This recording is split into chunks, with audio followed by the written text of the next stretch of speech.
Primero que todo, quiero dar la más cordial bienvenida a todos quienes estén sumando a esta transmisión. Muchas gracias por su tiempo y disposición a escuchar las novedades que como laboratorio queremos compartir con ustedes. Tal y como vieron al comienzo de esta transmisión, queremos contarles acerca de nuestro nuevo probiótico Solbiot i3.1 a través de dos presentaciones. Nuestro Medical Manager, Carlos Bustillos, nos entregará una visión actualizada de la situación de los probióticos en Chile.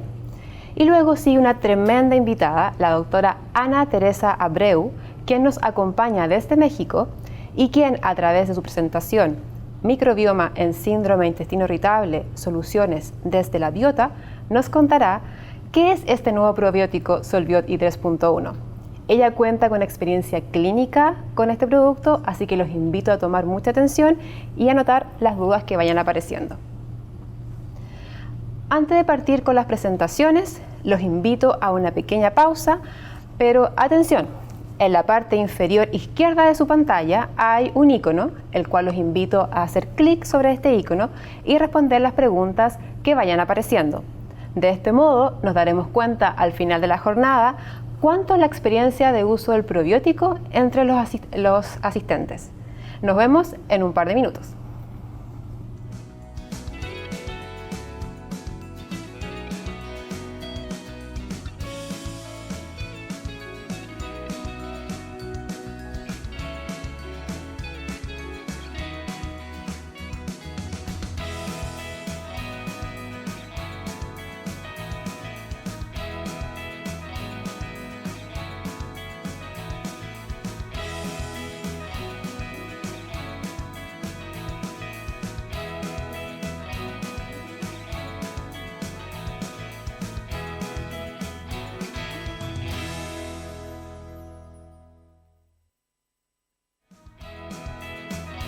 Bienvenidos al streaming de lanzamiento Solbiot i3.1.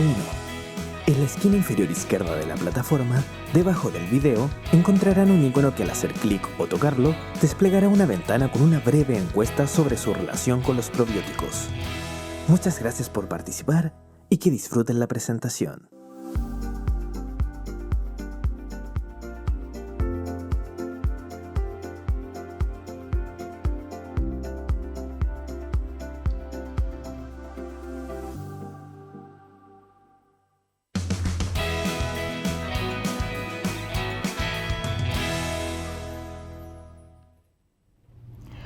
Muchas gracias por su tiempo en el break y por sus respuestas.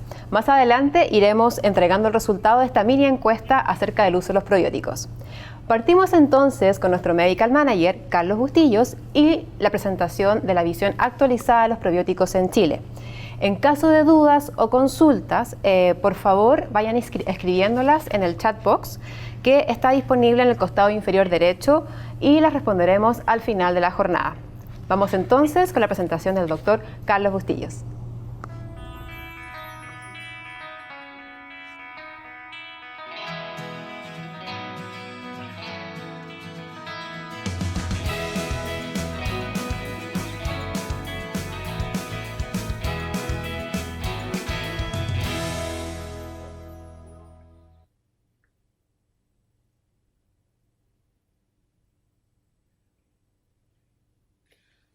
Buenas tardes. Para mí es un verdadero placer estar en este lanzamiento. Y como dijo Elizabeth, a quien le agradezco la invitación y un verdadero honor, me toca hablar de la situación de los probióticos en Chile. Yo soy Carlos Bustillo, soy médico internista, trabajo para productos para novedad terapéutica. O sea, comenzar a hablar de probióticos es importante, recordar estos conceptos como microbiota y microbioma. Sabemos que en nuestro cuerpo viven alrededor de 40 trillones de células bacterianas, ¿ok? Y la mayoría de ellas están en el intestino, ¿ok? Lo que hace que esas bacterias se conviertan en alguna manera en conjunto con el entorno en lo conocido como microbioma. Y que el microbioma va a ser individual, viene siendo como el ADN de cada una de las personas. ¿Dónde más encontramos este microbioma? En el tracto gastrointestinal, como ya lo he dicho, la mayoría de las veces está en el colon, en la piel, en la vagina, en la nariz, ¿ok? Sin embargo, el, la microbiota va a ir cambiando o evolucionando en diferentes edades. Si bien podemos ver en esta lámina que estoy mostrando, vamos a tener algunas bacterias que son ligeramente o que son buenas y unas que no son tan buenas. Las que son buenas se llaman firmicutes, se les conoce como firmicutes, las detalladas con el color rosado, y las que no son tan buenas son las bacteroides. Aquí vemos cómo en los distintos estadios de la vida, a medida que vamos evolucionando, va cambiando, va variando la microbiota y por ende la microbioma.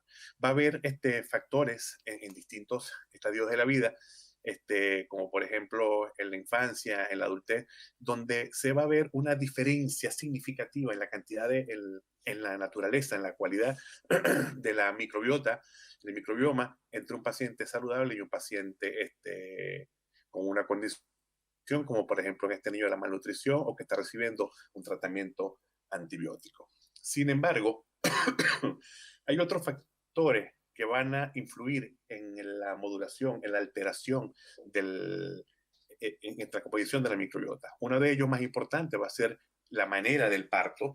Sabemos que las personas que nacen por parto vía cesárea van a tener más bacterias malas que buenas, o sea, está súper comprobado eso, factores genéticos, está demostrado que las familias, hay herencia asociada a la variabilidad de microbiota y microbioma.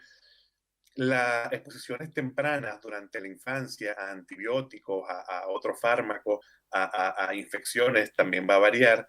El sexo no es la misma microbiota del hombre que de la mujer. La dieta y sobre todo en los últimos años donde hemos involucionado, sería la palabra, de tener dietas ricas en proteínas, frutas y vegetales, hemos migrado más hacia las grasas dañinas, hacia los azúcares refinados y alimentos procesados. Y por supuesto, como lo mencionaba antes, la edad es un factor importante porque mientras más viejos nos vamos poniendo, la variación o el aumento de bacterias malas es mucho más que las buenas. Por supuesto, el tránsito intestinal tiene que ver muchísimo con la composición de la microbiota, los antibióticos dentro de los fármacos en conjunto con los inhibidores de bomba de protones también son un factor bien importante y siempre por eso los médicos tratamos de recomendar la no automedicación, las normas de higiene, sobre todo en aquellos países o regiones que son más vulnerables, donde las condiciones no son las mejores, hay una diferencia significativa en la microbiota. La actividad física ha demostrado que aquellas personas que no hacen actividad física tienen problemas gastrointestinales versus los que se hacen actividad física. Los factores psicológicos, el estrés, la pandemia, todas esas cosas, tienen que ver muchísimo en la composición y por eso de alguna manera los antiespasmódicos combinados con algún ansiolítico funcionan también en aliviar alguna sintomatología, pero también alteran la microbiota y hábitos como el tabaco y el alcohol también están incluidos. Sin embargo, para definir un probiótico, ¿verdad? Como ya lo hemos dicho, hablando de microbiota y microbioma, los probióticos son microorganismos vivos que cuando son administrados en números adecuados, le confieren beneficios para la salud del huésped, ¿ok? Si bien es cierto, la historia de los probióticos comenzó, a finales del siglo XIX, cuando en Bulgaria un campesino empezó a darle leche que se había cortado, se había vencido a los trabajadores y vio que esos trabajadores tenían menos episodios de diarrea durante el año. La historia moderna de los probióticos comenzó en el año 74. ¿Okay? Parker fue el primero en usar este término y 10 años después, Tissier recomendaba la administración de bifidobacterias en niños que sufrían diarrea. ¿Por qué? Porque él afirmaba que estas podían desplazar a las bacterias putrefactivas que causaban la enfermedad. Y de ahí se demostró que las bifidobacterias eran la microbiota predominante en el intestino de niños alimentados con leche materna. Sin embargo, toda la línea de investigación en los últimos 20 años en relación a los probióticos apuntan no a un mecanismo de acción, sino a varios mecanismos de acción. y se le han atribuido indistintamente mecanismos de acción que tienen que ver primero con la activación del sistema inmune y que por eso factores que alteran la microbiota van a ser factores desencadenantes de problemas inmunes. Otra de las posibles mecanismos de acción o que ya se han investigado es el efecto neuroendocrino que tienen los probióticos, ¿verdad? Ya que de alguna manera u otra actúan directamente sobre este aparato. Hay mecanismos de acción que tienen que ver con la competencia por el sitio de adhesión del probiótico, el sitio donde se quiere que actúe para algunas patologías. También pasa competencia por nutrientes. También hay una posible, hay una evidencia de que la producción de ácidos grasos de cadena corta tiene un efecto antiinflamatorio y está demostrado, y quizás la doctora Abreu lo va a mencionar más adelante, y por supuesto la actividad antiinflamatoria de algunos probióticos en las uniones fuertes. Cuando hablamos de la patología a nivel mundial, como es el síndrome intestino irritable, hablamos que es una patología que tiene una prevalencia del 10 al 20% de la población mundial y que es más común en mujeres que hombres. El síndrome intestino irritable, según este concepto biopsicosocial, ¿verdad?, está conformado. Es difícil hablar de síndrome intestino irritable como una sola patología, como una sola causa. Si bien es cierto, es una patología que tiene una clínica de malestar, de dolor, que tiene un periodo con evacuaciones líquidas, o a veces tiene un periodo de constipación o un periodo mixto, factores genéticos, como mencionaba anteriormente, factores ambientales, factores como el abuso sexual, las personas que han sido abusadas sexual durante la infancia, adolescencia, en la adultez, tienen problemas de síndrome intestino irritable, el sedentarismo, como lo he mencionado, y la depresión conforman de alguna manera los factores etiológicos del síndrome intestino irritable. Entendiendo que esta patología o esta entidad es multifactorial y que depende de un desorden de la neuroplasticidad del sistema nervioso neuroentérico, ¿verdad? Donde hay un mecanismo inmune, inflamatorio, bien comprometido y trabajando acá, donde hay una asociación anormal entre mastocitos y fibra nerviosa, ¿verdad?, llevando como consecuencia un aumento de la triptasa y de la histamina. Todo esto se va a resumir en alteraciones de la motilidad y en una hipersensibilidad visceral. De esa manera vemos pacientes adoloridos, pacientes con la calidad de vida alterada, con gran ausentismo laboral, buscando consultas, en el caso como es más común en las mujeres, muchas veces confundiéndose con cuadros que tienen que ver con periodos menstruales, con todas estas cosas. Las combinaciones de probióticos, ¿ok?, pueden tener aplicaciones o indicaciones específicas en algunas patologías, como es el caso del síndrome intestino irritable, que es lo que nos invita esta tarde-noche. También este consenso de la Sociedad Europea de Gastroenterología en Atención Primaria, ¿verdad?, habla, después de haber revisado 23 estudios controlados, evaluado 19 probióticos en más de 3.000 pacientes, ¿ok?, demostró distintos grados de evidencia de efecto y los clasificó de alto a muy bajo y los asoció a síntomas e indicaciones de distintas patologías gastrointestinales.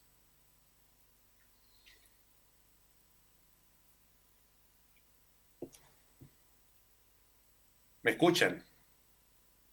¿Me escuchan?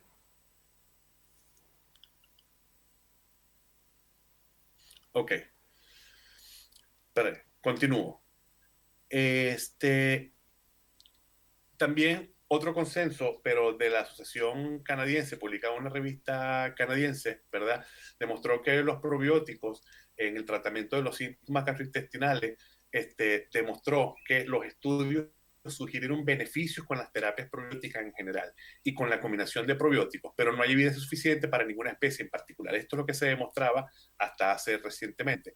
Si se va a utilizar probióticos, sugiere esta publicación que sea un ensayo terapéutico limitado por al menos un mes. Y aquí en la tabla muestran como tal los riesgos, los ratio risk de algunos probióticos versus placebo en síndrome intestino irritable, y mencionan lactobacillus como especie, Saccharomyces, ¿ok?, Saccharomyces bifidobacterium, Escherichia, Streptococcus, etc. ¿Ok? ¿Qué en Chile? ¿Qué tenemos en Chile? En Chile tenemos publicaciones diversas, pero muy enfocadas en el tema de microbiota, en la sobrepoblación bacteriana, diarreas y probióticos, efectos de probióticos tanto en colonización por infecciones de Helicobacter pylori, en fórmulas lácteas, en inmunidad de adultos mayores, en probióticos en síndrome de intestino irritable, con un estudio multicéntrico, esto es la experiencia chilena. También se elaboró un estudio donde se evaluó los resultados positivos del uso de probióticos en el tratamiento de diarrea aguda, una revisión sistemática, ¿ok? Y el rol que tenía la industria, y se dieron cuenta de que no había un sesgo para las recomendaciones en este tipo de patología y en este tipo de productos. También ha habido estudios relacionados con probióticos y salud mental, y últimamente se ha hablado mucho de la caracterización del genoma de los probióticos. Todo esto, estamos hablando de 23 estudios clínicos publicados en todas estas plataformas bien conocidas por todos ustedes, y entramos un poco a los probióticos, específicos para síndrome de intestino irritable, y vemos acá, de alguna manera, esto es un material que es a nivel internacional del Journal de la Organización Mundial de Gastroenterología, donde mencionan los probióticos más comunes que hay y las diferencias que tienen versus la combinación de Solbioti 3.1, ¿ok? Y bueno, la mayoría no tienen como tal evidencia para estadios de calidad de vida para mejorar el sintomatología del intestino irritable, ni dolor, ni todas esas cosas, ¿ok? Ahora, a continuación, tampoco no tienen estudios de tanto lactobacillus reuteri y todos los que aparecen acá, pero ya más adelante tengo la presentación efectiva, o sea, local, para ver los ejemplos locales, lo que tenemos acá en Chile. Pero todos apuntan, según esta revisión, que no hay un efecto en relación en disminución del dolor, no están demostrados, ni disminución de la calidad de vida, ni inclusive con altas dosis, porque hay un género, una cepa, donde se dio hasta 4 cápsulas al día, ¿sí? Imagínense ustedes. Pero en Chile, ¿qué tenemos? O sea, en Chile hablamos de probióticos multicepa en presentación de cápsulas, ¿verdad? Tenemos uno que tiene la combinación de esta cepa que están viendo acá, que es Lactobacillus casei, Rhamnosus, Streptococcus thermophilus, etcétera, que está indicado en esta cantidad de trastornos: diarrea del viajero, gastroenteritis ligada a fármacos, colitis por tratamiento antibiótico. O sea, tiene un sinfín de indicaciones que se pasa por toda esa gama, pero no tienen estudios clínicos específicos para síndrome de intestino irritable. Otro de los productos que tenemos en Chile, que también un probiótico multicepa que viene en cápsulas, que cuenta con Bifidobacterium infantis, cepa única. Aquí se meten un poco más con la cepa, con números, y la cantidad de unidades formadoras de colonia lo expresan, y la indicación que tienen aprobada, o sea, la indicación que se menciona es el tratamiento de los síntomas de síndrome de intestino irritable: hinchazón, flatulencia, dolor abdominal, diarrea y estreñimiento, ¿ok? Pero tampoco tienen estudios clínicos específicos para síndrome de intestino irritable. Ya terminando, las conclusiones, podemos decir que los probióticos específicos se pueden utilizar como complemento en el tratamiento del síndrome de intestino irritable.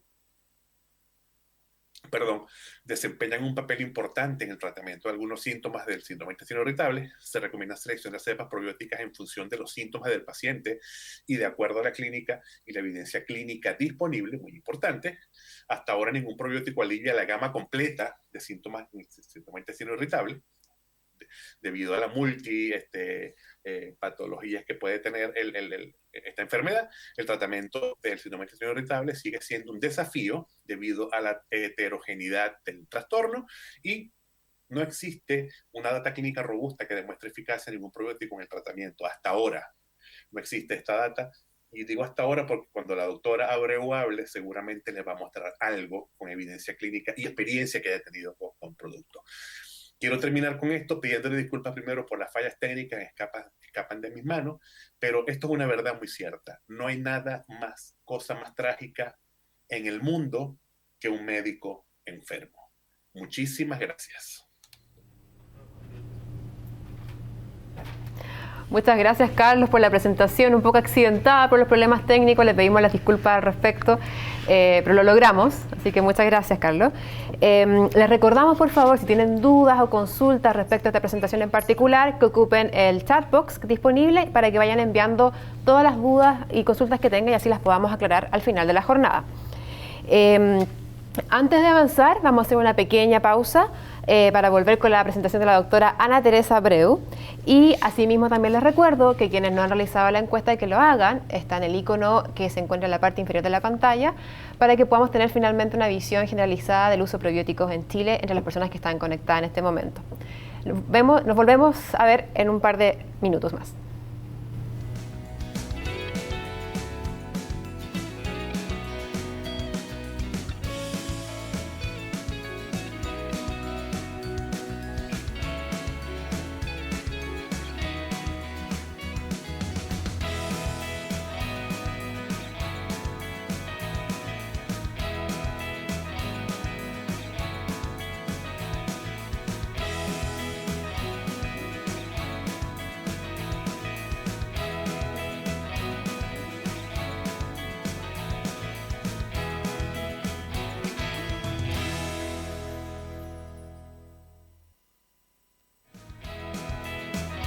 Bienvenidos al streaming de lanzamiento Solvior i3.1.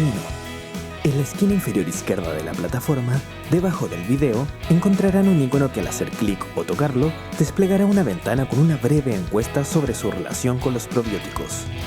Muchas gracias por participar y que disfruten la presentación.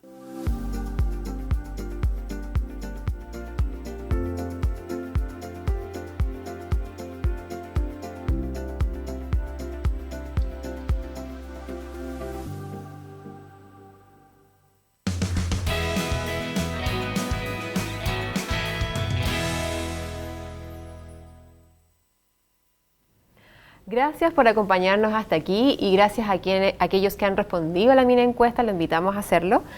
Y avanzamos entonces ahora con la presentación de nuestra invitada especial, la doctora Ana Teresa Abreu. Ella es médico gastroenterólogo y neurogastroenterólogo del Hospital Ángeles El Pedregal de Ciudad de México. Cuenta con posgrado de alta especialidad en neurogastroenterología y fisiología gastrointestinal en el Instituto Nacional de Ciencias Médicas y Nutrición Salvador Subirán, avalado por la Universidad Nacional UNAM y por la Secretaría de Salud de México. Así también recibió el premio UNAM por su tesis de posgrado de alta especialidad en motilidad gastrointestinal, el cual fue certificado y recertificado por el Consejo Mexicano de Gastroenterología. Así también es miembro de varias organizaciones, tales como la Asociación Mexicana y Americana de Gastroenterología y la Asociación Americana de Neurogastroenterología, y además es miembro fundador de la Sociedad Iberoamericana de Microbiota, Probióticos y Prebióticos, creada en el año 2019. Sin decir más, los dejo entonces con nuestra tremenda invitada, doctora Ana Teresa Abreu.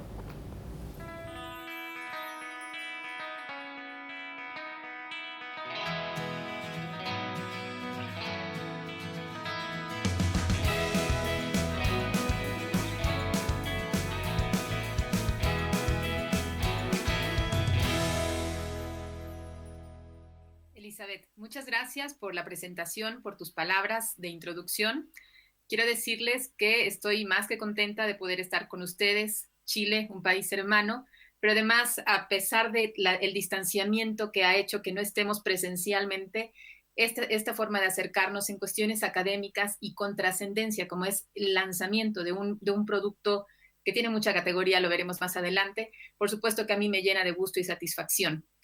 Voy a hablarles de microbiota en este nicho clínico que es el síndrome de intestino irritable. Entender este aspecto fisiopatológico involucrado en la fisiopatología del síndrome de intestino irritable, pero además plantear también qué soluciones se pueden hacer, qué intervenciones pueden ayudarnos a solucionar los síntomas que se presentan en el síndrome de intestino irritable. Esto desde la biota o microbiota intestinal. Este es mi posible conflicto de intereses, sin embargo, la plática va a ir encauzada de manera muy dirigida hacia lo que son estas cepas probióticas, este producto comercial, sin perder el contexto ni la ética en cuanto a la fisiopatología del síndrome de intestino irritable. ¿Cómo iré dando la charla? Voy a definir sobre la fisiopatología de la enfermedad. Vamos a tratar de identificar cuáles son los mecanismos de acción que puedan tratar la fisiopatología de la enfermedad. Hacer mención importante de por qué la selección de cepas que sean aptas para la producción industrial con un excelente mecanismo de acción, verificar la seguridad de las cepas, ausencia de resistencia a antibióticos, esta categoría del estatus o nivel GRAS, que es el que otorga la FDA para algunos productos no fármacos como tal, validar las cepas mediante estudios aleatorizados, doble ciego, controlados y plasmarles toda esta información.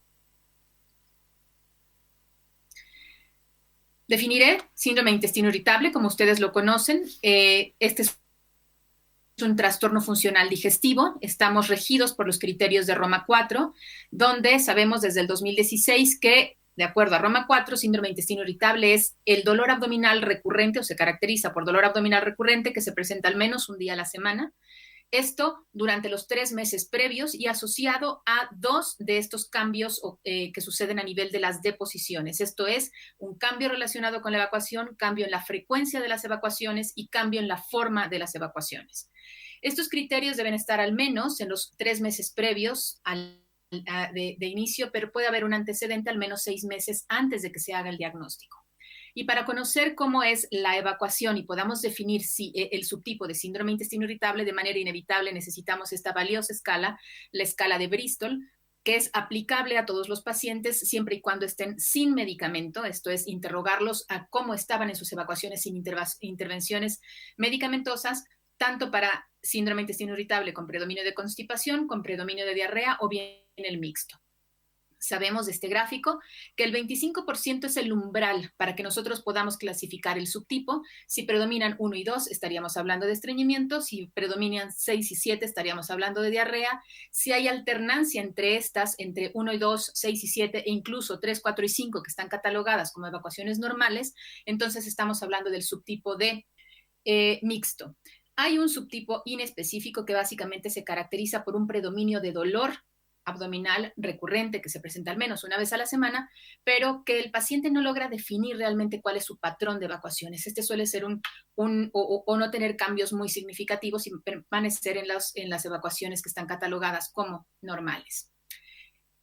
Dentro de los trastornos funcionales digestivos, el síndrome de intestino irritable tiene una gran característica, los síntomas que son más originados en el tubo digestivo bajo, esto es en los que involucran en el intestino como tal, y tiene un espectro de enfermedad. Este espectro es un espectro dinámico. Esto quiere decir que como trastornos funcionales digestivos, el síndrome de intestino irritable puede ocasionalmente irse más hacia la entidad de la diarrea funcional o del estreñimiento funcional. Lo que quiero dejarles claro es que si bien Roma 4 nos hace un diagrama de este espectro de continuidad de manifestaciones, sí hay cosas que resaltar en el síndrome de intestino irritable a diferencia de estreñimiento o diarrea funcional. Y esto es el dolor abdominal. Si el paciente tiene dolor abdominal, es más asociado a que tenga un patrón de síndrome de intestino irritable con el cambio y alternancia en sus evacuaciones, a diferencia de aquel que tiene un estreñimiento o una diarrea funcional, donde el dolor no es lo que lo define. Sabemos que la distensión puede ser un elemento que puede entrar o salir en estos espectros funcionales, pero lo importante es que en el síndrome de intestino irritable el dolor es lo que lo define junto con el cambio en el patrón de las evacuaciones. Y en este gráfico, este es un gráfico muy didáctico que nos permite ubicar cómo existen algunos factores que están relacionados con la gravedad en el síndrome de intestino irritable. Antes, estas etiquetas que teníamos relacionadas a la fisiopatología del síndrome de intestino irritable, como que era una entidad muy de mujeres, con alguna historia errada de vida o incluso de agresiones, queda muy marginal y nos permite ahorita a lo mejor enfocarlo en la manifestación en aspectos más desde la neurogastroenterología. Por ejemplo, sabemos que la proporción de que los pacientes tengan sintomatología en el síndrome de intestino irritable y esta sea leve, tiene que ver más con alteraciones a nivel de la excitación aferente. Esto es más una respuesta donde está involucrado el nervio vago. Estos factores periféricos que pueden desencadenar la sintomatología en el síndrome de intestino irritable Pueden ser la ingesta de algunos alimentos, el antecedente o el tener una gastroenteritis infecciosa, inflamación de bajo grado a nivel de la mucosa, cirugía pélvica o abdominal que la desencadene en cuanto a sus exacerbaciones, o incluso el periodo menstrual que sea el detonante a lo mejor de días con dolor y días sin dolor. Ahora bien, las personas que tienen mucha manifestación clínica, que podemos ubicarlos en aquellos escenarios de gravedad, estos los atribuimos más desde un aspecto de fisiopatología a nivel neurogastrointestinal o de neurogastroenterología, en escenarios donde hay una desinhibición a nivel central. Por eso es que no podemos mezclar ambos escenarios. Habrán pacientes que no tengan una historia tan aberrada de vida, pero tengan una historia de gastroenteritis, y otros que tengan una historia de abuso, de agresión, de alteraciones en su vida de verdad significativas. Cuando hay estas alteraciones, los definimos como factores centrales, donde está asociado, por supuesto, entonces, estrés de vida, somatización, ansiedad, depresión, una baja capacidad de adaptación, un pobre soporte social, una mala adaptación cognitiva y, por supuesto, mencionar ahí como historia de abuso que no es una condición permanente o constante en todos los pacientes que tienen síndrome de intestino irritable. A lo que voy es que el síndrome de intestino irritable ha tenido una evolución conceptual, una evolución en el conocimiento. Sabemos que en los años 50 el paciente que tenía síndrome de intestino irritable tenía la etiqueta de tener alteraciones o padecer de alteraciones psicosociales. Para la década de los 60 pensábamos en alteraciones a nivel de la motilidad. En los años 70 se empieza a sospechar que puede haber alteraciones a nivel de la sensibilidad y que esto genere sintomatología.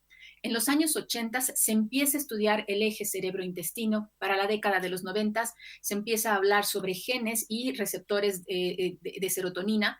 Y también en el 2000, que ya empieza este conocimiento de la introducción de todo lo que es la microbiota, el estudio MetaHit, y se empiezan a ver todas las intervenciones que puedan modularlo. Hablamos de la dieta. Y 2010, la década pasada, empezamos a hablar sobre antecedentes de infección como precursores o pivotales para el síndrome de intestino irritable y escenarios de disbiosis, alteraciones en la microbiota intestinal. Inicio hablando sobre fisiopatología desde este contexto con este gráfico del doctor Pollen, que nos dice realmente a nivel de la luz intestinal donde se encuentra la microbiota, pero también distintos componentes como pueden ser sales biliares o partículas alimentarias, y están en contacto con el borde epitelial donde están los enterocitos, donde hay intercaladas células globales, donde cada enterocito tiene una unión estrecha con su célula, con el enterocito vecino, con vellosidades perfectamente bien estructuradas. Eso nos da un borde epitelial sano, correcto, que permite que haya una adecuada interacción por vía transcelular y paracelular de los productos que la microbiota degrada y dan información a la lámina propia, donde hay distintas estructuras básicamente celulares, inmunológicas, así como trayectos nerviosos y el torrente sanguíneo, para que esto sea los medios de información hacia todo el organismo. Sabemos que si existe una alteración en la microbiota intestinal va a haber un cambio en la producción de sales biliares y van a cambiar ciertas sustancias que están a nivel de la luz intestinal, como pueden ser desde la producción de enzimas o bien ácidos grasos de cadena corta, y estos por vías celulares y paracelulares van a favorecer que exista, además de la permeabilidad intestinal entre las células, que haya actividad en ciertos grupos celulares, como son los mastocitos o los linfocitos o los macrófagos. Y además, la célula la neurona entérica puede también tener información que da también comunicación con distintas células, como son las células gliales, o bien la misma estimulación hacia macrófagos y ciertos linfocitos, o dar información hacia vías espinales, vías vagales, básicamente, que estén relacionados con la información que recaba desde neuropéptidos y neurotransmisores percibidos, o ácidos grasos de cadena corta también percibidos o producidos desde la microbiota, y que el nervio vago por vías espinales va a mandar a nuestro sistema nervioso y con ello va a expresar alguna sintomatología. ¿Qué sabemos de la microbiota y el síndrome de intestino irritable? Lo que vamos a ver aquí es una excelente revisión del grupo de Yehuda Hongin. Perdón, ¿algo pasó?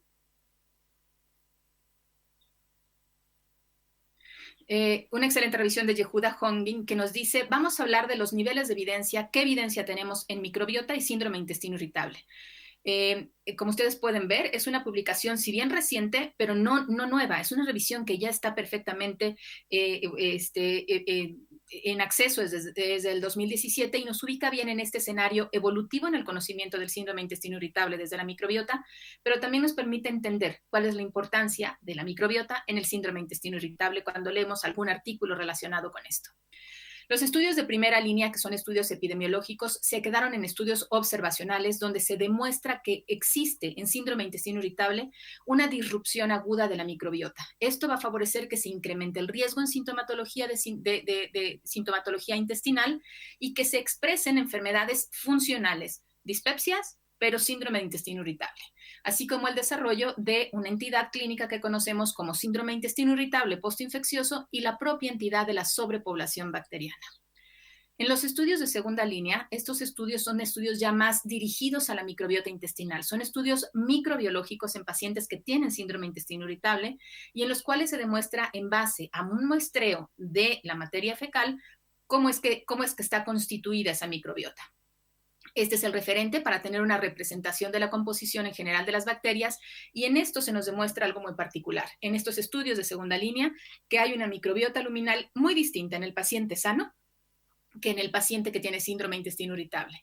Y el segundo dato importante es que la microbiota intraluminal y la microbiota del borde epitelial, del borde mucoso, pueden ser distintas, siendo la luminal muy transitoria y más estable la de las mucosas. Los estudios de tercera línea son estudios ya fisiológicos, entendiendo que el síndrome de intestino irritable es una entidad funcional. Sabemos que en estos estudios se nos da información sobre microbiota y síndrome de intestino irritable desde el aspecto de la microbiota en cuanto a las funciones que tiene y su interacción con el eje cerebro-intestino. Esto es, nos habla más de una manera integral de la fisiopatogénesis del síndrome de intestino irritable e incluye varios aspectos. Las funciones sensoriales y motoras, la barrera intestinal, la función inmune intestinal, la función neuroendocrina y los factores psicológicos que no los podemos dejar porque son parte de la expresión de la sintomatología del paciente. Lo que sí sabemos es que este eje cerebro-intestino, esta alteración que existe a nivel del borde mucoso, hace que haya un microbioma alterado que dé a respuestas de hipersensibilidad visceral que expresen, dependiendo de la carga de vida que cada quien tenga y factores psicosociales, puede dar un componente cognitivo a la sintomatología, además de trastornos en la motilidad intestinal, además de alteraciones o hipersensibilidad con ciertos alimentos. Esto finalmente nos lleva a ese escenario del borde epitelial. Ese borde epitelial es un borde que es sumamente dinámico en cuanto a sus funciones. Si les dijera cuántos grupos neurales se encuentran en el intestino, estamos hablando de 18 tipos de neuronas, algunas sensitivas, otras motoras, unas aferentes, otras eferentes, otras que actúan de manera muy específica en algunas áreas. Esto es lo grandioso del síndrome del intestino. Y si lo traspolamos a una enfermedad, tenemos que enfocarnos a este escenario, donde en el borde intestinal no solo se encarga el intestino de absorber nutrientes claves para la digestión y claves para la fisiología de todo nuestro organismo, sino que también nos va a proteger de la difusión sistémica o dañina de ciertas moléculas, porque el intestino es el que detecta todo lo que entra al organismo y lo adopta como propio o lo rechaza como no propio. Lo que sí sabemos es que esta estructura dinámica tiene muchos elementos trabajando integralmente, haciendo que sea un componente dinámico neural, endocrino e inmunitario, donde microbiota, barrera mucoepitelial, el sistema inmune, las vías vasculares, el sistema endocrino, el sistema neuroendocrino y las enzimas digestivas están involucradas y de forma estrecha.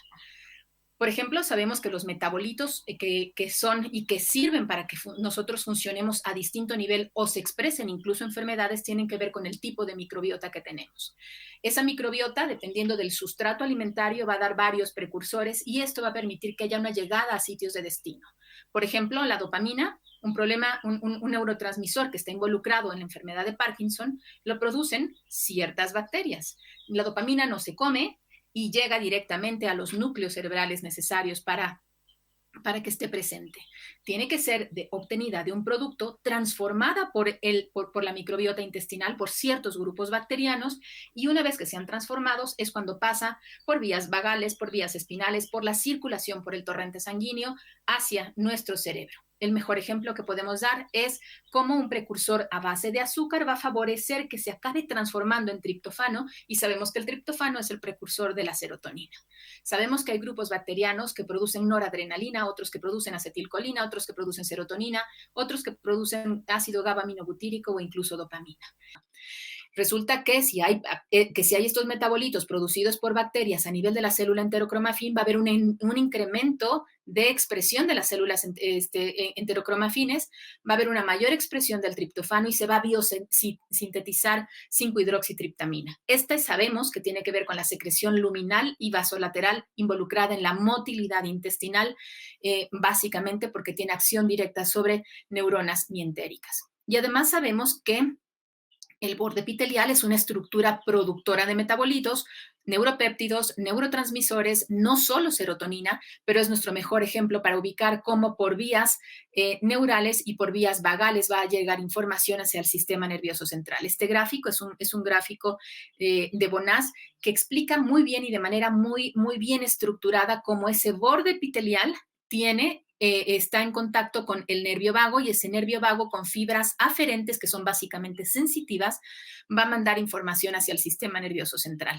Y cómo una vez que las registra el cerebro va a mandar respuestas dependiendo de lo que recibió, a lo mejor en contracción, a lo mejor en expresión de dolor, a lo mejor en incremento en el tránsito o disminución en el tránsito intestinal.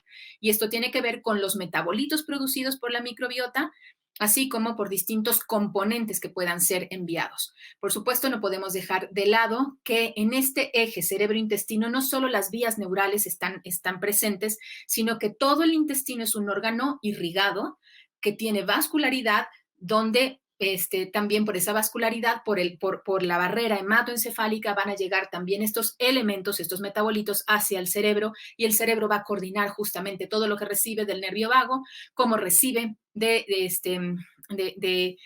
los plexos neurales, y qué es la información que recibe por la barrera sangre-cerebro. Este gráfico nos dice cómo esta interacción intestino-cerebro tiene que ver, por supuesto, con la microbiota intestinal, con ese componente de barrera que esté perfectamente competente, no permeable, y cómo hay estimulación vagal que llega directamente, se integra en el gran nervio vago hacia el sistema nervioso central, como por vía circulatoria, por torrente sanguíneo, van a llegar neurotransmisores, neuropéptidos, hormonas, metabolitos e incluso señales inmunitarias, por ejemplo, presencias de citocinas, y cómo el sistema inmune va a detectar precursores de membrana asociados a ciertos microorganismos y metabolitos incluso. Eso quiere decir que el microambiente intestinal, como vimos en los trabajos de Yehuda, en esta revisión de Yehuda Ringel, como primera, segunda y tercera evidencia, el sistema, cómo esté compuesta la microbiota, es un factor no solo de expresión para la enfermedad, sino también es un factor o un escenario modulable en la enfermedad.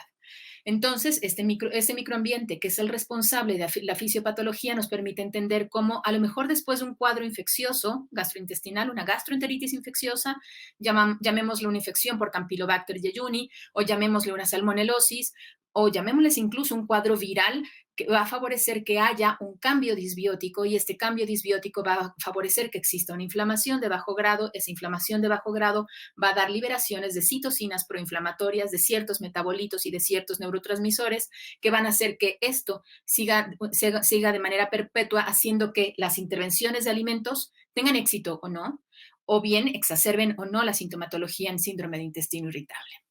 Este es un gráfico que nos permite ejemplificar de manera muy noble cómo, a diferencia de una barrera perfectamente bien constituida en el intestino, ante un mecanismo de agresión con presentación de péptidos microbianos, se puede generar un mecanismo de daño. Si todo está bien en la microbiota intestinal y el mecanismo de daño no es tan agresivo, entonces se puede regresar a un escenario de salud. Sin embargo, si hay un cambio significativo en los comensales de esa microbiota intestinal, se depletan y hay más bacterias que tengan una conducta que llamamos patobióntica o agresiva, entonces se va a generar un estado de daño a nivel de la barrera, se pierde esa competencia de barrera, hay una mayor permeabilidad intestinal, y ese paso que era transcelular y paracelular se queda incluso totalmente expuesto donde hay contacto de citocinas proinflamatorias, de productos metabólicos bacterianos, y va a quedar todo esto hacia el torrente sanguíneo que va a llegar hacia el cerebro.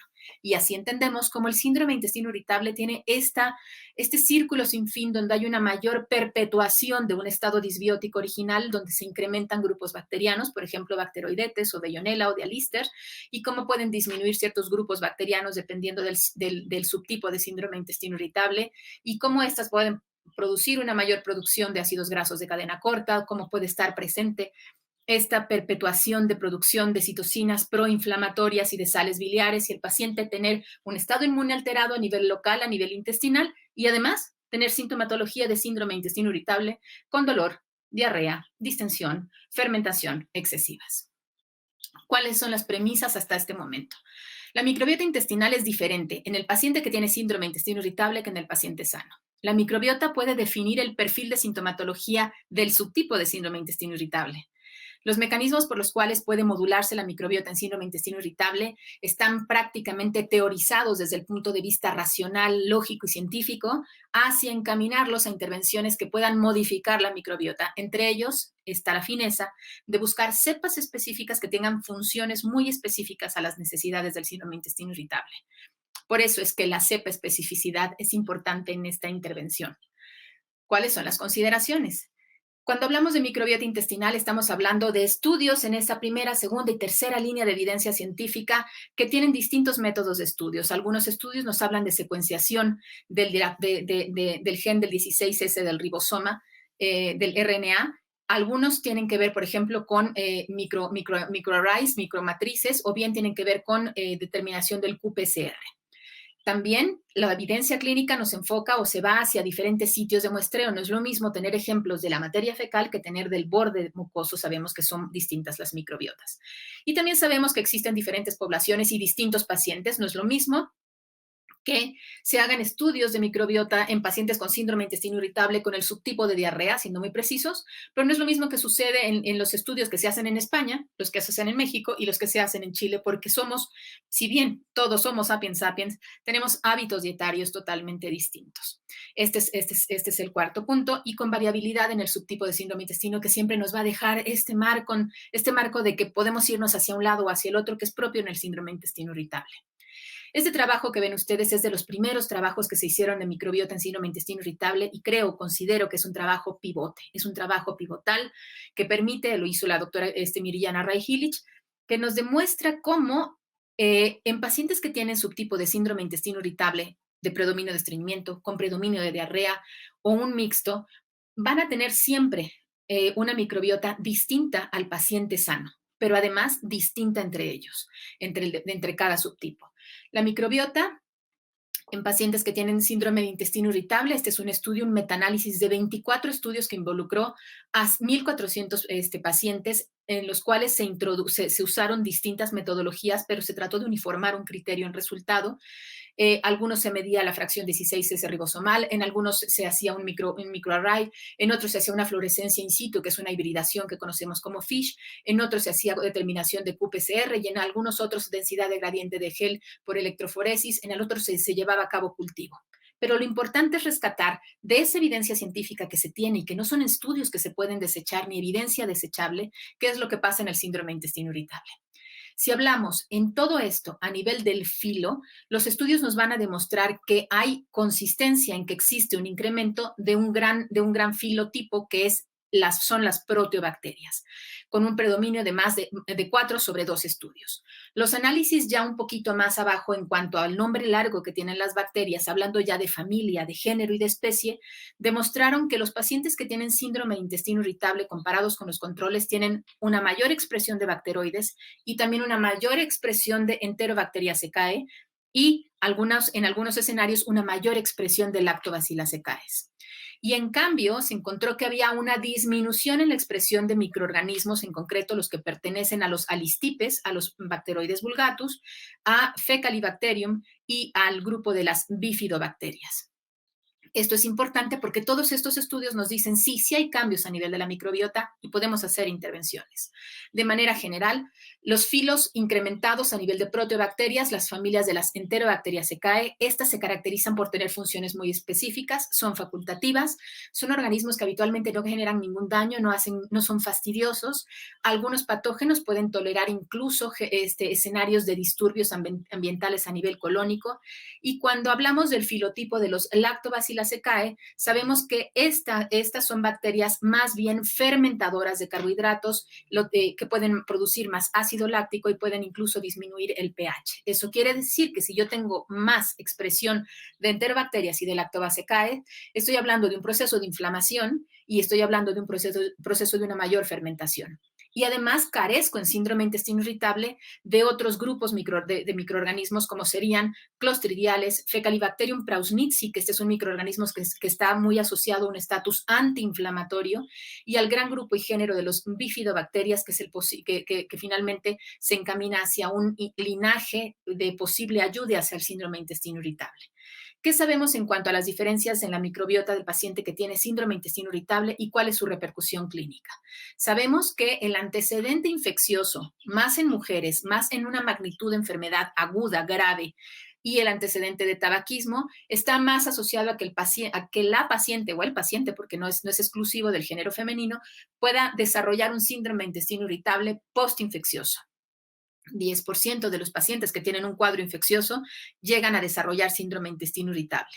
Sabemos también que otro gran disruptor de la microbiota intestinal es el antibiótico sistémico. ¿Por qué? Porque induce disbiosis. Y eso puede generar manifestaciones de síndrome de intestino irritable. Y el tercer factor que tiene que ver con la sintomatología y con la posible expresión de la enfermedad son básicamente el empleo de ¿cómo se llama?, de alimentos que puedan exacerbar síntomas. Y es por eso que alimentos, probióticos, antibióticos intraluminales puedan favorecer que haya una inducción hacia una mejoría clínica. Sabemos que si nos enfocamos al antecedente infeccioso, sabemos que el 90% de los pacientes pueden recuperarse después de una enfermedad y hasta 10% pueden desarrollar este estado de perpetuación de sintomatología compatible tanto con sobrepoblación bacteriana como con síndrome de intestino irritable postinfeccioso. Este es un estudio en este escenario de síndrome de intestino irritable postinfeccioso donde se ubica que pacientes recuperados de un cuadro infeccioso desarrollan, a diferencia de otros, desarrollan síndrome de intestino irritable. ¿Y qué se encontró desde el punto de vista microbiano? Se encontró que existen cambios en 27 taxas bacterianas que se distinguen de manera muy puntual al síndrome de intestino irritable. Esto es un índice de disbiosis microbiana. Estos son tres estudios que hace Jalanka, donde se muestran en distintos momentos del tiempo, pero finalmente son estudios de él. Este escenario que quiero que ustedes se fijen y lo tengan presente, porque es una ventaja que vamos a hablar desde un punto de vista terapéutico con estas cepas bacterianas. Hay una expresión de Toll-like receptors tipo 4 en pacientes que tienen síndrome de intestino irritable comparados con los pacientes sanos, y esto estudiado desde un aspecto de los ácidos grasos de cadena corta, del pH, de cambios a nivel de las sales biliares primarias y secundarias, así como la producción, por ejemplo, de metano, de dióxido de carbono o de peróxido de hidrógeno, tiene que ver con la sintomatología. Estos estudios demostraron que sí hay una respuesta microbiana que está asociada a patrones moleculares microbianos, que son los MAMPs, donde sucede una activación a nivel de los lipopolisacáridos, esta capa que los envuelve, y esto favorece que haya una mayor expresión de los receptores Toll-like receptors tipo 1 por activación inmunitaria, por citocinas inflamatorias y por activación de los nervios entéricos expresando dolor. Por eso es que el grupo de estudio de síndrome de intestino irritable de Roma 4 del escenario postinfeccioso nos dice, hay cosas que hacer en el síndrome de intestino irritable, postinfeccioso o no, y por primera vez, muy independientemente de lo que diga la AGA, hay evidencia suficiente, esto es la Fundación de Roma, síndrome de intestino irritable mixto, síndrome de intestino irritable con predominio de diarrea, síndrome de intestino irritable con constipación. Tenemos que tratar distintos escenarios. Su expresión es multifactorial, pero también tiene muchas líneas de expresión clínica. ¿Tenemos que quitar el dolor? Sí. tenemos que cuidar la dieta, sí, tenemos que modular el tránsito intestinal, pero en el escenario de distensión y en el escenario de dolor, que es lo que define el síndrome de intestino irritable, con ganancia en todo lo demás, está el de usar a lo mejor antibióticos intraluminales no absorbibles, en concreto la rifaximina alfa, y en todos, como ustedes pueden ver, la intervención con cepas probióticas. Ahora hablemos de este metaanálisis sobre probióticos en síndrome de intestino irritable. Lo pongo así de manera muy concreta. Varios estudios, evidencia significativa de cepas y combinaciones de cepas, y otros muy particulares enfocados a líneas bacterianas, a bifidobacterias, a saccharomycetales y a lactobacilos. Y si ustedes se fijan, la ganancia con todos es importante, es a favor. Sin embargo, pareciera ser que el empleo de lactobacilos están muchísimo más asociados con una ganancia terapéutica. Recordando, ya lo mencionó Carlos, que los probióticos tienen que tener requisitos elementales para ser probióticos. Lo que nos dice la Organización Mundial de la Salud, lo que nos dice la FAO, lo que nos dice la Organización Mundial de Gastroenterología, pero lo que nos dice la Asociación Científica Internacional de Probióticos y Prebióticos en este consenso. Son organismos vivos. Si no están vivos, no son probióticos, son posbióticos tal vez. 2, deben ser administrados en una cantidad que se traduce comercialmente en unidades formadoras de colonia que ayuden y que confieran un beneficio en el huésped. Esto nos deja todavía un gran apartado. Yo creo que esta definición va a cambiar con el tiempo porque somos cada vez más estrictos en esto. Tienen que ser organismos vivos, cepa específica, con unidades formadoras de colonia o cantidad adecuada que confiera beneficio a la salud. ¿Qué sabemos en síndrome de intestino irritable? Lo que nos dice la Organización Mundial de la Salud en esta revisión de guías que nos da en el 2017, a diferencia del 2018, donde solo se contemplaban 2 cepas que podían tener beneficio en síndrome de intestino irritable, se crece a estos 13 productos en cepas microbianas, cepas probióticas que pueden ayudar en el síndrome de intestino irritable. Les recalco en verde lo que vamos a ver hoy. Una cepa, Pediococcus acidilactici, colección española, cultivos tipo 7483, y 2 cepas de Lactobacillus plantarum, colección española, cultivos tipo 7484 y 7485. Cepa, especificidad. Sabemos que un probiótico debe estar formulado de manera muy puntual en las necesidades. Bueno, lo que ha sucedido históricamente es que se han encontrado propiedades asociadas a cepas probióticas en los nichos terapéuticos. No es el escenario que sucede con I3.1. En mi país se llama Probiolog I3.1. En España se llama Probio I3.1, está comercializado en muchos lugares de Asia, en México, en Sudamérica y en Europa, por supuesto. ¿Qué sabemos de I3.1 y qué sabemos en este contexto de enfermedad que nos atañe? Todos los probióticos deben ser de origen humano, lo cumplen las 3 cepas de I3.1. Tienen una supervivencia natural al paso del tracto digestivo, tanto en el ambiente ácido como en el biliar. Tienen una adecuada capacidad de adherirse a la mucosa y con eso competir en el terreno contra otros gérmenes. Tienen además la ausencia de resistencias transmisibles a antibióticos, un escenario muy importante porque pueden darse junto con ciertos antibióticos o con antibióticos. Y además hay características específicas en el nicho terapéutico, insisto, en el que nos compete, que es el síndrome de intestino irritable, y que se va muy dirigido este producto hacia eso. No tiene otro beneficio mágico. Síndrome de intestino irritable. Nos sirve para contrarrestar activación inmunitaria, para reducir la permeabilidad intestinal y para antagonizar bacterias que inducen la hipersensibilidad visceral. Esto es lo que se dice de forma general, que lo respalda de manera científica. Estas cepas probióticas surgieron ante estas necesidades del síndrome de intestino irritable. A diferencia de otras cepas probióticas, lo que hizo AB Biotics, que es la industria que los investiga y los saca a la luz, nos dice, a ver, o lo piensan de esta forma. Todos estos probióticos pueden ayudar porque se necesitan lactobacilos, porque caen las bifidobacterias, porque sí. Pero ¿cuáles son las necesidades en el síndrome de intestino irritable? El dolor, la sensibilidad, el tránsito intestinal, el proceso inflamatorio. Y es así como desechan distintas posibilidades de probióticos y se enfocan al efecto individual y sumatorio de 3 cepas probióticas. Insisto, Pediococcus acidilactici, 2 Lactobacillus plantarum de la colección española Cultivos Tipo 74, 83, 84 y 85. Resulta que a nivel intestinal hay alteraciones en la producción de acetilcolina en el paciente que tiene síndrome de intestino irritable. Sabemos que la acetilcolina produce contracción. Y la mucosa, que es que es un regulador de la inflamación por mediación de macrófagos y de mastocitos, así como de receptores, hay cepas que ayudan, por ejemplo, en la intervención de la producción de acetilcolina. Sabemos en la cepa, por ejemplo, de Bifidobacterium infantis 35624, una cepa probiótica con estudios y evidencia científica, resulta que la sumatoria de estas 3, comparándola con infantis 356.4, mejora 3 veces más la producción de acetilcolina, no la de nivel muscular, sino la que tiene que ver con el proceso inflamatorio. Este es un aspecto importante porque estamos ya trabajando sobre las necesidades en síndrome de intestino irritable. Además, estas 3 cepas tienen una mayor producción de ácidos grasos de cadena corta. Dentro de los ácidos grasos de cadena corta, propionato, acetato, butirato, lactato, sabemos que butirato y propionato van a favorecer que exista una diferenciación de los linfocitos reguladores T, que el acetato tiene un efecto antiinflamatorio porque activa los inflamasomas, que son positivos, y también incrementa la producción de interleucina 8. Esto va a estimular la producción de mucus, que es un componente también de la barrera intestinal, y va a favorecer el crecimiento de bacterias buenas, como es el Fecalibacterium prausnitzii y Roseburia, que tienen un efecto antiinflamatorio. Como ustedes pueden ver en el gráfico, hay una mayor producción comparándola inclusive con otras cepas bacterianas probióticas.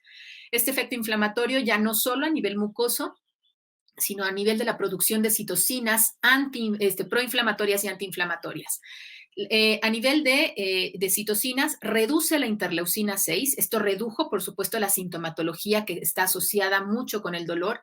Esto se documentó en un estudio con la puntuación de una pérdida de peso y diarrea en la materia fecal y la normalización de niveles de interleucina 6. ¿Y qué se encontró? Comparándolo, por ejemplo, con un multicepa que es BCL3, resulta que tenemos que las cepas de Solviot I3.1, que es el nombre que ustedes tienen en Chile, favorece que haya una reducción de interleucina 6. Además, es una fórmula que tiene un antagonismo contra bacterias. Esto es importante porque si están presentes tienen que funcionar no solo metabólicamente, sino su presencia tiene que tener competencia para gérmenes que pueden ser patobiontes, pero además favorece que las que están sobreexpresadas disminuyan y además hace que no haya un escenario disponible a nivel intestinal para el desarrollo de enteropatógenos. Aquí, como podemos ver, estas 3 cepas pueden tener acción contra Escherichia coli, contra ciertos actinomicecales e incluso contra Streptococcus. Un aspecto muy importante porque además localmente están funcionando. Este es un aspecto documentado en estas cepas que es muy valioso y que nadie más tiene, que es un efecto antipermeabilidad. ¿Por qué? Porque estimula la producción de gránulos polifosfatos. Sabemos que en un microambiente bacteriano que está sujeto a un estatus ambiental de disbiosis va a favorecer un cambio entre las cepas. Y sabemos que los gránulos polifosfatos que se liberan al medio van a activar en concreto al P38 y a peróxido de sulfuro de hidrógeno, 27, con lo que se va a mejorar la integridad del epitelio. Su presencia como tal es variable en distintas cepas de Lactobacillus. En estas 2 cepas de Lactobacillus plantarum es una propiedad exquisita donde se favorece que haya en concreto una muy grande producción de gránulos polifosfatos, lo que hace que esa barrera intestinal esté más formada, más integrada.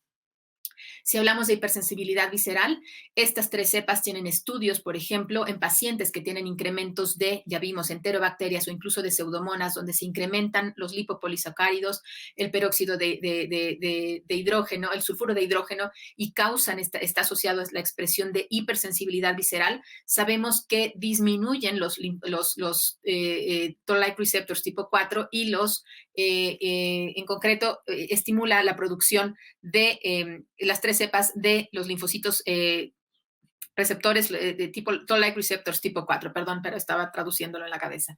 Y sabemos que Pediococcus acidilactici y Lactobacillus plantarum, estas dos colecciones tipo, actúan sobre estos grupos bacterianos que están asociados a esta mayor expresión. ¿Cuáles son los estudios clínicos que avalan toda esta teoría que está demostrado en un laboratorio de manera de ciencia básica? ¿Qué sabemos desde el punto de vista clínico? Tienen efecto en la calidad de vida y efecto en la sensibilidad visceral, y esto es un estudio con estas 3 cepas que fue multicéntrico, aleatorizado, doble ciego, controlado contra placebo, donde se ensayaron multidosis, una cápsula al día, las intervenciones por 6 semanas, y en base a los criterios para ese entonces, cuando se hace, cómo está Roma 3 y cómo nos define síndrome intestino irritable mixto con diarrea. Se pusieron en la práctica cuestionarios validados sobre síndrome de intestino irritable y calidad de vida, y también uno sobre sensibilidad visceral. Y ustedes pueden ver cómo en dosis muy, muy altas, en una dosis baja, aleatorizado y comparado contra placebo, resulta que tenemos a nivel poblacional, con ausencia de antibióticos, que no se estuviesen usando algún otro probiótico u otra medicación que pudiera interferir. Se excluyeron escenarios de enfermedades que no fuesen síndrome intestino irritable, como celiaquía o como enfermedad inflamatoria intestinal. Se balancearon los grupos y se corrió el muestreo con las encuestas. ¿Y qué se demostró?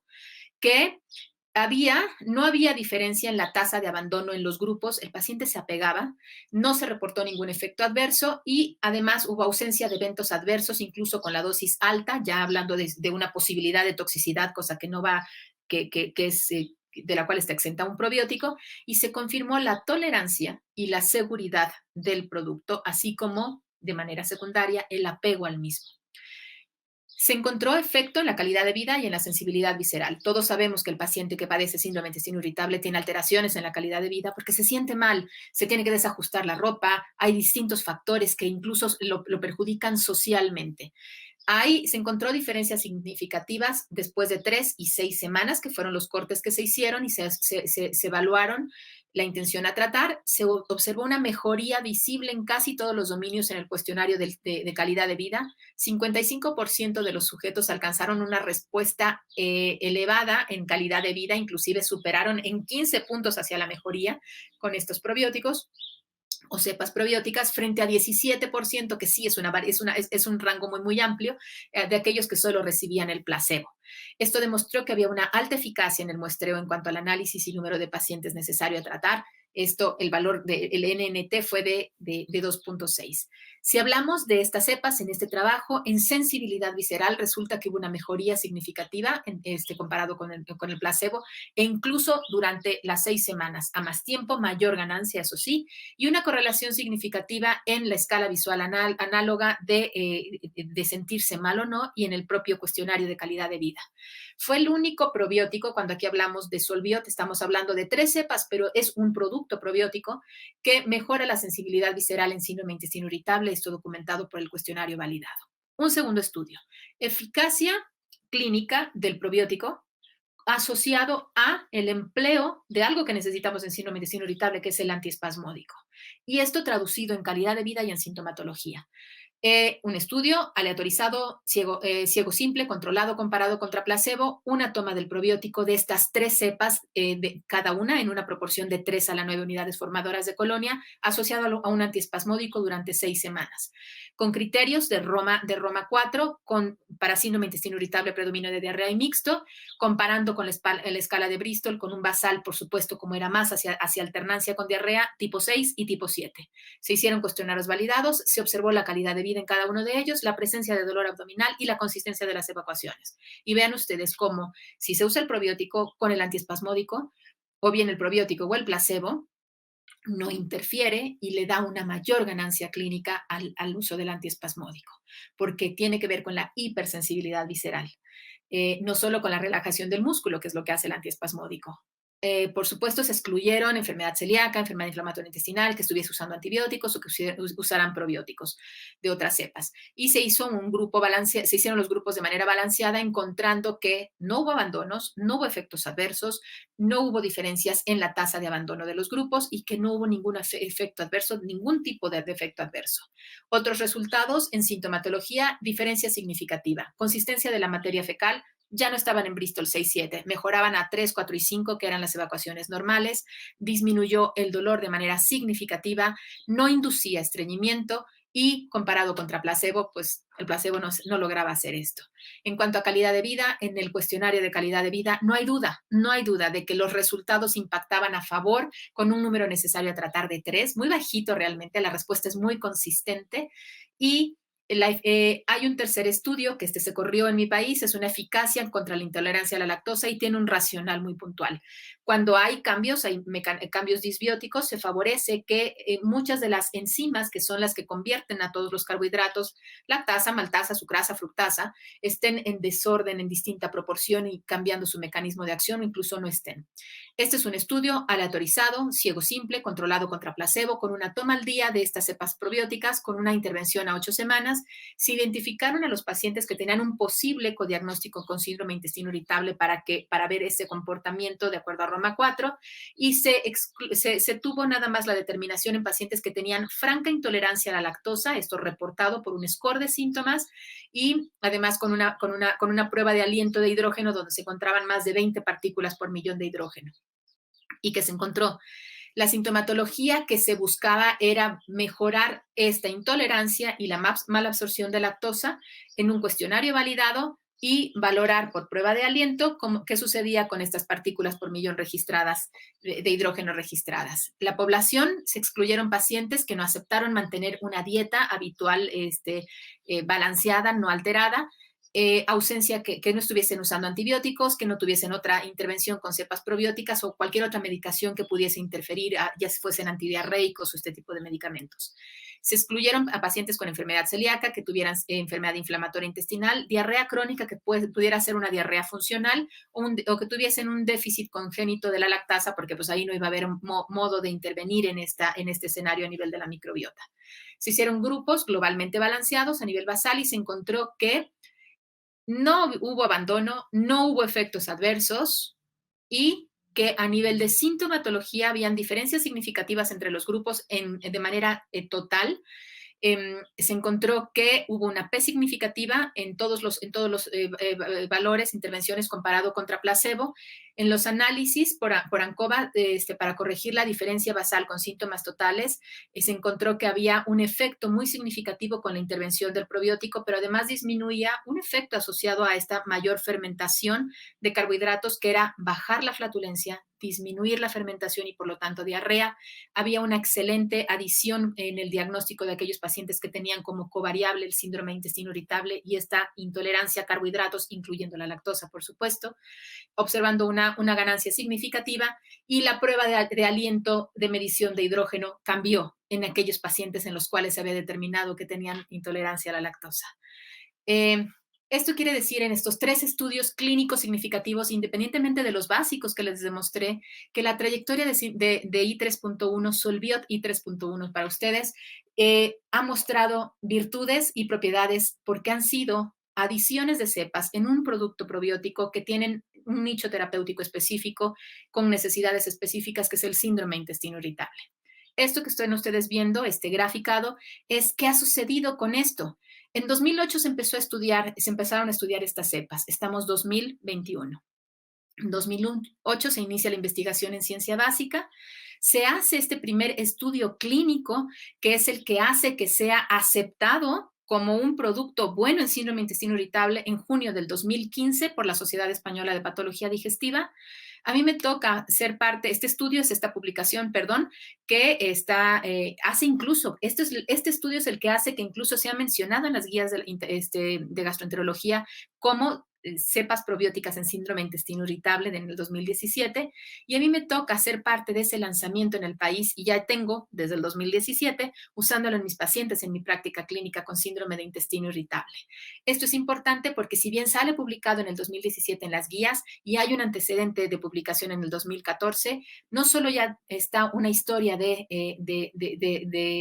éxito terapéutico, de coadyuvancia en el síndrome de intestino irritable, sino que además surgen escenarios y necesidades en el mismo producto. Que esté presente en más países, ¿por qué? Porque finalmente es una solución importante o una ayuda importante en el paciente que tiene sintomatología crónica, que es el paciente con síndrome de intestino irritable. Además, buscar, por ejemplo, escenarios difíciles. ¿Cuáles son los escenarios difíciles? Son los intereses comerciales, por ejemplo, de organismos regulatorios como es la FDA. Pues este producto tiene esta categorización de producto GRAS autorizado por la FDA para síndrome de intestino irritable y, por supuesto, por la Comisión de Control Europeo de Medicamentos en el 2019, que es la EFSA, además la EMA y la EFSA, donde además se le otorga que no tiene ningún riesgo o toxicidad. Y lo dejo muy adelante en la flecha, intolerancia a la lactosa. Ese es el estudio más reciente donde se observa este gran beneficio. ¿Cuáles son las características del producto? Está recomendado por las guías de la Organización Mundial de Gastroenterología, no por una industria farmacéutica. Hay evidencia científica que nos dice, médicos, volteen a ver a este escenario. Es seguro, es natural, es de origen humano, está calificado como un producto por la EFSA como un producto QPS y por la FDA certificado como un producto GRAS. Tiene una propuesta de venta única, es un producto 100% natural de origen humano, indicado por la Organización Mundial de Gastroenterología en un nicho terapéutico, no es para la caída del pelo, es para tratar el síndrome de intestino irritable con sólida evidencia en grandes beneficios. ¿Por qué? Porque tiene que ver con múltiples mecanismos de acción asociados a síndrome de intestino irritable, como es la reducción en la permeabilidad, porque tiene que ver con los gránulos polifosfato, porque reduce la activación a nivel del sistema inmune, porque expresa más propionato y butirato, porque tiene un antagonismo frente a bacterias productoras de moléculas de hiperalgesia, como son los lipopolisacáridos y el sulfuro de hidrógeno, porque tiene que ver con una capacidad acidificante de las cepas, en concreto de los lactobacilos, así como la inhibición de formación de biofilms por enterobacterias como es Escherichia coli o Salmonella entérica, porque es una fórmula segura, QPS, GRAS, que garantiza que no va a darnos resistencias a antibióticos ni efectos adversos, porque está mencionado en guías de la Organización Mundial de Gastroenterología en 2017, porque tiene una gran mejoría e impacto en la calidad de vida, un aspecto necesario para el paciente que padece síndrome de intestino irritable, y porque es hasta hoy el único combinación probiótica que nos ha demostrado que tiene una acción en una necesidad muy puntual del síndrome de intestino irritable, que es la hipersensibilidad visceral. En cuanto a los mecanismos de acción, sabemos que en el estudio 1 se demostró que tiene acción sobre hipersensibilidad visceral, que tiene acción en el estudio 2, sobre una motilidad alterada, en el estudio 3 que interviene en estas hipersensibilidades generadas por la microbiota también alimentarias, como es la lactosa, pero además sabemos que mejora la calidad de vida, que produce acetato, acetilcolina con un efecto antiinflamatorio, que produce gránulos polifosfato y que tiene antagonismo directo por corrección de la disbiosis. ¿Hay diferencias con otros productos comerciales? Sí.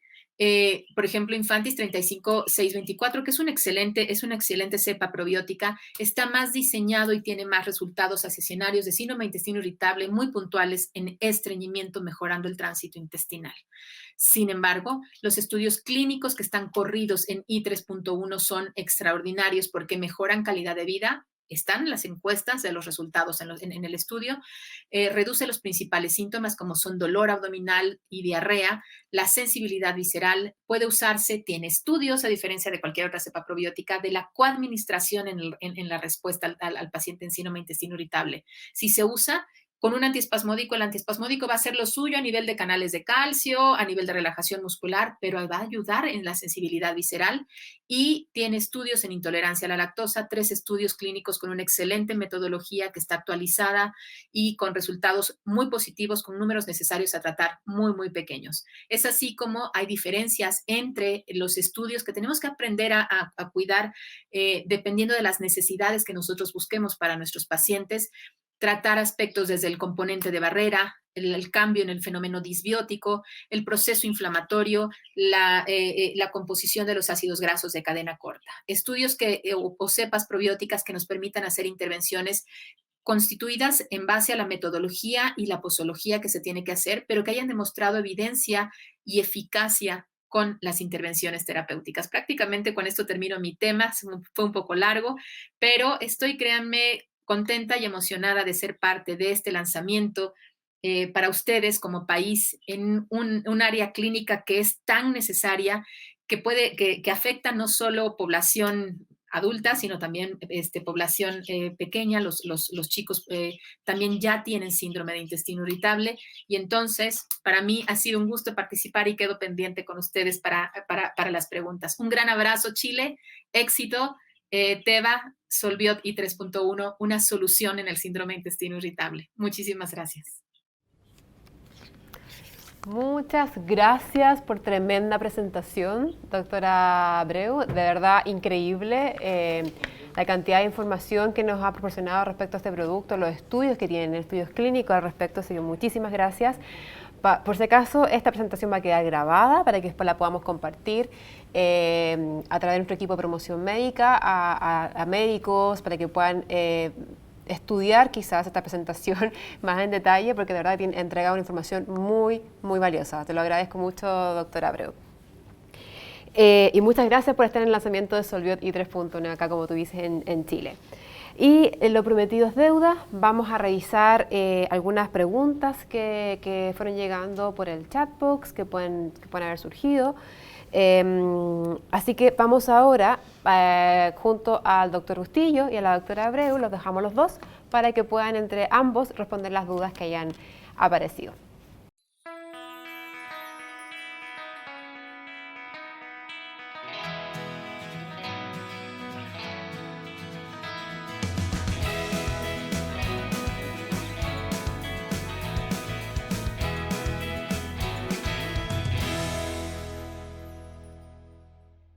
Qué buena presentación, qué información tan completa. Y bueno, tú eres la experta de la noche. Yo soy internista y experiencia clínica no tengo. Yo por eso me limité más a la parte de data epidemiológica y todas esas cosas. Así que me siento honrado de haber presentado junto a ti este producto. Gracias. Y me pregunta, la experiencia de probióticos para enfermedad inflamatoria intestinal. Bueno, sí hay, por supuesto, hay evidencia en muchas áreas clínicas, no solo en el intestino, pero en enfermedad inflamatoria intestinal, en estas cepas, en Solbiot y 3.1, no la hay. Hay, por ejemplo, de hecho las guías lo recomiendan, yo creo que el mejor producto es BCL3, en mi país no lo tenemos, que es un multicepa, pero solo funciona en un escenario en enfermedad inflamatoria intestinal, que es en la pouchitis, es en la inflamación del reservorio. No nos funciona en ningún otro escenario de la enfermedad inflamatoria intestinal. Hay algunos estudios sobre una inducción o más bien mantenimiento de la remisión en enfermedad inflamatoria intestinal, pero por ejemplo no tienen ninguna utilidad en Crohn. Y no es el caso de las cepas de I3.1. Está basado en las necesidades del síndrome de intestino irritable y hasta el momento no se ha corrido ningún estudio con otra intencionalidad en otra área, en otro nicho terapéutico. Por lo tanto, no lo podría recomendar para ello. Muy bien, muchísimas gracias. Otra pregunta que me llega es la interacción de este probiótico con alimentos o antibióticos. ¿Cómo ha sido tu experiencia como tal? Excelente pregunta. Ningún probiótico tiene que interferir en alimentos. Sin embargo, todos los que manejamos, o todos como médicos, podemos entender que en el síndrome de intestino irritable, los alimentos pueden generar mucha sintomatología por una excesiva fermentación. Si se cambia la prevalencia de bacterias que están sobreexpresadas, que sean bacterias más fermentadoras, que exista una adecuada digestión por producción de enzimas que van a hidrolizar los carbohidratos y con esto favorecer que no haya una mayor fermentación, tenemos una respuesta clínica. En mi práctica, es muy frecuente, en México es muy, muy frecuente que el síndrome de intestino irritable sea secundario a un escenario postinfeccioso. Así es que de manera muy frecuente empleo antibiótico intraluminal no absorbible, en concreto rifaximina, que tenga el polimorfo alfa. En mi país tenemos una rifaximina amorfa también. Soy muy puntual en que sea la alfa, que es la que garantiza que en verdad sea intraluminal. Y la asociación, como estas tres cepas han demostrado que no tienen, no favorecen o no inducen genes de resistencia antimicrobianas, puedo usarlo a la par de la rifaximina alfa. Puedo usarlo también con antibióticos sistémicos, por ejemplo, pensando en un cuadro diarreico agudo. Puedo usarlo como terapia para la diarrea, para evitar todo este escenario de sensibilidad con las intervenciones que yo vaya a hacer para una diarrea aguda, ya sea un antibiótico sistémico. Lo único que sí tengo es precaución, por ejemplo, si voy a usar algún absorbente para la diarrea, Lo que sí no hago es darlo después, indicar que sea después del absorbente. Primero indico las cepas probióticas, que se esperen media hora, y después usen el absorbente para que las cepas sí lleguen al epitelio intestinal. Eso estoy hablando en un escenario de diarrea aguda. De hecho, respondiste 2 preguntas en una, porque había una pregunta de la rifaximina. Quedan bien. 2 preguntas, y gracias. Una de ellas es, ¿la posología es obligatoriamente una cápsula al día o puede ser 2 cápsulas al día en caso de que el paciente lo amerite? Excelente pregunta quien la haya hecho. Sí, claro, por supuesto que habrá, o sea, puedes darlo 2 veces, sí, puedes dar 2 cápsulas. En el trabajo que se ubicó de tolerancia y seguridad, se dieron dosis altas. Y la ganancia, ¿por qué sale como posología una dosis? Porque realmente basta una para que se obtengan estas ganancias terapéuticas. Sin embargo, puede darse 2 veces al día, sí, sin ningún problema. Sí, sin ningún problema, por supuesto. Perfecto. Y la última pregunta, este es un doctor que es mi amigo, es anónima la pregunta, pero yo sé que fue él que la hizo. Él siempre hace las preguntas de esta manera, ¿no? Si tú estuvieses en este momento saliendo de vacaciones, se acabó la pandemia, todas las cosas, y tú vas a dejar encargado a un gastro que está nuevo, ¿verdad? ¿Cuál sería el paciente en que tú le dejaras en un post-it anotado, a este paciente le vas a colocar Solviot? ¿Cuál sería? ¿Cuáles serán las 3 características importantes de ese paciente? Características clínicas, características de laboratorio y evolución natural. ¿Cuál sería ese paciente para dejarlo en el refri de la sala de médicos en la clínica? Paciente que cumpla con criterios de síndrome de intestino irritable, de acuerdo a criterios de Roma 4.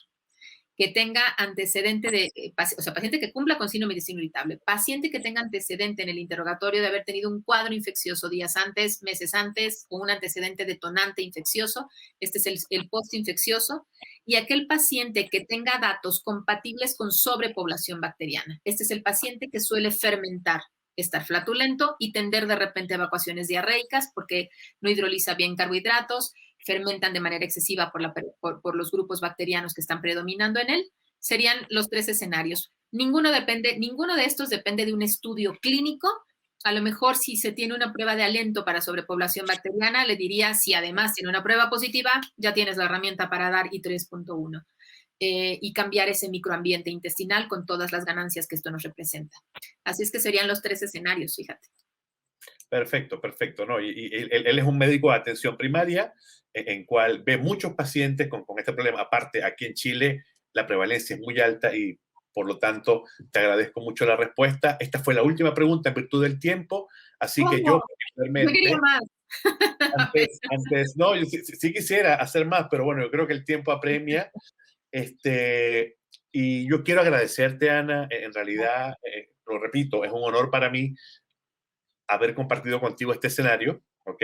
Me siento pequeño, No. pero a la vez, muy agradecido porque los pacientes chilenos, ¿verdad? Se van a beneficiar de esto. Creo que ese es el punto. De marcar ¿cómo se dice milestone? Este hito, el antes y después. O sea, se olvidó el mismo para esa necesidad insatisfecha que hay de pacientes que no tienen tratamiento con probióticos para intestino irritable. Y muchísimas gracias. Espero alguna vez verte en México o verte aquí en Chile. Y bueno, Elizabeth. Me voy a Chile. De verdad, muchas gracias, Carlos, por la presentación. Yo creo que aquí nadie puede sentirse pequeño. Estamos ante un gran momento. Yo ya lo viví en mi país y es un excelente recurso terapéutico, así es que es un gran momento para Chile, es un gran momento para los médicos chilenos, es un gran momento para la población chilena en síndrome de intestino irritable, porque incorporar esta coadyuvancia van a ver ustedes resultados. Es inevitable, pues es inevitable. Así es que este es un momento grande porque es un gran lanzamiento, tienen un producto oro en sus manos, desde el punto de vista de industria, pero también desde el punto de vista terapéutico como médicos. De verdad, muchísimas gracias. Chile, los quiero mucho. Tendré que estar en Chile, definitivamente, Carlos. Eso de que vengan acá, no, yo tengo que ir allá y de verdad darles las gracias. Muchas gracias por incluirme en este hermoso lanzamiento. Gracias, Elizabeth. Muchas Ojalá y aquí gracias te a ustedes esperamos dos. Oye, sin embargo, quiero ahí, que no quise interrumpir en ese momento, pero te quiero hacer una pregunta, Ana, porque nosotros tuvimos también en el lanzamiento interno también una invitada muy especial acá, y le quiero hacer la misma pregunta que llegó para ella, en el fondo, en base a su experiencia clínica. Sí. eh, ¿Con cuántas consultas tú podrías, y esa fue una pregunta que salió varias veces, por eso la quiero repetir a ti, ¿con cuántas consultas tú puedes detectar que alguien efectivamente tiene síndrome de intestino irritable? Y en cuánto tiempo tú ves efecto con nuestro producto? El diagnóstico lo hago en la primera consulta realmente. El síndrome de intestino irritable es una entidad que un buen cuestionario te lleva a la respuesta del porqué de la sintomatología. Yo agrego dos preguntas siempre en mi interrogatorio, que es último uso ¿cuándo usaste antibióticos y cuándo fue tu diarrea infecciosa o la diarrea espantosa que te levantó en la noche, que a lo mejor te llevó a náusea, vómito, fiebre? Esos dos son los detonantes en la microbiota intestinal para generar síndrome de intestino irritable. Y hay una que agrego, viajes, que ahorita, bueno, estamos todos descansados, pero agrego viaje como antecedente. Esos tres escenarios son los que se ha visto, se ha ubicado como los grandes detonantes para síndrome de intestino irritable. Y si no hay ningún dato de alarma, el paciente tiene síndrome de intestino irritable. Desde ahí se va con tratamiento. Mi consulta en particular es una consulta que a lo mejor el seguimiento me lleva a veces en algunos escenarios, y en el de síndrome de intestino irritable me lleva más o menos unos 3 meses. Así que, por ejemplo, a mi paciente lo dejo esos 3 meses con el tratamiento. Es lo único que se va a quedar, o sea, uso el modulador del tránsito, el antiespasmódico, sale. A veces uso o incorporo el antibiótico intraluminal, sale, o sea, su tiempo y sale. Y se queda solo con I3.1 hasta nuestra nueva cita. Y ahí es donde integro toda esta respuesta. Distensión, flatulencia, tránsito intestinal, sintomatología, dolor, calidad de vida. Y ahí es donde yo encuentro todos los resultados. Perfecto, muchas gracias. De verdad, muy interesante tu presentación, con un montón de información muy valiosa para todos nosotros, así que te agradezco mucho tu presencia acá y esperamos efectivamente que nos podamos conocer acá y ver personalmente en Chile. Hecho. Un gran abrazo, éxito de verdad. Gracias, Chile, gracias a todos los médicos. Chao. Chao, chao. Chao, hasta luego, que estés bien. Bueno, muchas gracias, Carlos, también por ayudarnos ahí con las preguntas y actuar de mediador. Y finalmente, gracias a quienes respondieron la encuesta que teníamos habilitada en la parte inferior de nuestra pantalla, y quiero compartir con ustedes las respuestas para tener una visión general más o menos de cómo está el uso de los probióticos acá en Chile. Entonces, la primera pregunta es si usted indica probióticos, y el 76% de las personas respondieron que sí. Interesante. ¿Y para qué lo indica? El 40% los indica para desorden de tránsito intestinal y un 40% también lo indica para síndrome de intestino irritable. ¿Cómo indican los probióticos? Wow, el 50% como complemento al tratamiento farmacológico, que va de la mano de lo que hablaba la doctora Abreu, a veces que se ocupan los antiespasmódicos. Y un 20% como tratamiento único de corta duración. Podría indicar, perdón, ¿qué espera usted de un probiótico? Perfecto, el 60% de los que respondieron esperan que tenga estudios clínicos que avale lo que indica el tratamiento de probiótico. Lo cual ahí está muy de la mano con lo que nosotros hemos visto en esta jornada con nuestro probiótico, que tiene, como bien la doctora Ana explicó, tiene 3 estudios clínicos que indica claramente cada uno de sus usos para poder mejorar el síndrome de intestino irritable. Muchas gracias a todos aquellos que respondieron la encuesta. Muchas gracias por su atención y tiempo. Hubo un par de fallas técnicas a lo largo de la jornada, pedimos disculpas por ello. Lamentablemente esta modalidad de streaming online de repente nos puede jugar una mala pasada y hoy día nos tocó en un momento, así que pido disculpas por ello. Sin embargo, esta jornada, como dije, queda grabada, la vamos a compartir después a través de nuestra página de profesionales, nodomed.cl. Es una página de profesionales del Laboratorio de Chile, en el cual tienes que inscribirte para poder ingresar a toda nuestra información médica y clínica que tenemos en este sitio web. Esperamos que esta información entregada en esta jornada sea de valor para la práctica médica de cada uno de los que están mirando esta jornada. Y en caso de consulta, dudas, comentarios, etcétera, por favor canalizarlas a través de nuestro equipo de promoción médica, que van a estar muy dispuestos a entregar la mayor información posible de nuestro nuevo producto. Muchas gracias y que tengan muy buenas noches.